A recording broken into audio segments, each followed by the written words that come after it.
मी आज तांदळाच्या पिठापासून रांगोळी बनवलेली होती. ॲक्च्युली मी कलर करण्यासाठी वापरलं होतं, पण याच्याबरोबर जे आपले पंचमीमध्ये जे कलर आपण वापरतो बाहेरचे जे केमिकल घातलेले वगैरे असतात, ते कलर न वापरता मी आज घरी कलर बनवण्याचं ठरवलं होतं.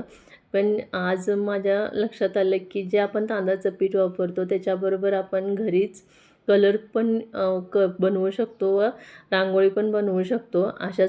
यामुळे मी आज हे दोन्ही पण ट्राय करून बघितलेलं होतं आणि त्यासाठी मी असे वेगवेगळ्या प्रकारचे कलर घेतले होते आणि मी घरातीलच कलर यूज केले होते.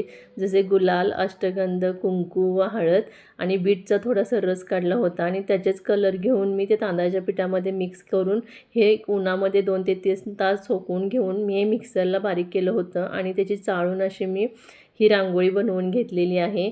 आणि ह्याची रांगोळी झाल्यानंतर मी थोडंसं ट्राय करून बघितलं की कशाप्रकारे ही रांगोळी होते आणि खरंच सांगते मला ह्याचा अनुभव खूप छान आलेला आहे.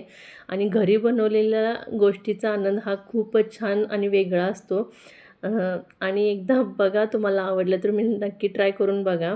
ह्याच्यात वेळ भरपूर जातो, पण स्वतः बनवलेली गोष्ट ही कधीतरी एकदा आपण ट्राय करून बघावी.